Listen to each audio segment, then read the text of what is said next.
ఏ చేపలు బయట తిరిగితే నిజంగా పాములు అనుకొని కొట్టినా కొడతారు. హలో మో నమస్తే.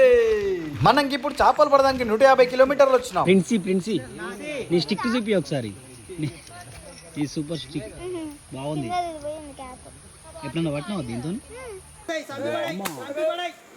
మామ చేపల్ని పట్టమంటే నీళ్ళలో తిరిగే పాముల్ని పడుతున్నారు. వామ్మో వీటిని చూస్తేనే భయం అవుతుంది. ఒక్కొక్కటి తక్కువ దొడ్లేమో. అసలు ఒక్కొక్క పాపర లోపల మొత్తం బాదం పప్పులు జీడిపప్పులు తింటున్నట్టున్నది. నున్నగా బలిచినాయి. అసలు మనం ఇన్ని రోజులు చేపలు పడుతున్నాం కానీ గింత తోటి పాపర్లు ఎప్పుడు చూడలే. మామ నాకు ఒక డౌట్, బొమ్మడాయలు పాపర్లు రెండు ఒకటేనా లేకపోతే వేరు వేరా తెలిస్తే ఒక్కసారి కింద కామెంట్ చేయర్రి. మామ ఈ అన్నకు కాళ్ళకు గ్రిప్పులు మస్తున్నాయట.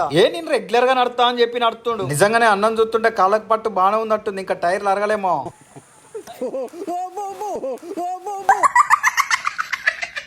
మామకి ఇక్కడ లోకల్లో జానీ అన్న, భగత్ అన్న, పాష అన్న అందరు తెలిసినోళ్ళే ఉన్నారు. మనకు ఫుడ్ కూడా అరేంజ్ చేసిర్రు. ఇక ఇప్పుడు వైట్న చేపలు చూపిస్తా చూడరు మా. చేపల్ని చూసి నవ్వకుర్రి మా. మూడే పడ్డాయని పట్నం పోయి ఏదో పట్టుకొచ్చినట్టే ఉంది. ఇప్పుడు నేను దాన్ని చెప్పలేను కానీ సామెత తెలిస్తే కరెక్ట్ చెప్పుర్రి. ఇదే ప్లేస్ లో నిన్న మొన్న మస్తు పడ్డాయట. గది చూసి మనం వస్తే మనకేం పడలేమో ఎక్కువ. వీటి సంగతి నెక్స్ట్ టైం చూసుకుందాం. చలో మామ రైట్, ఇంకో వీడియోతో మళ్ళొత్తా.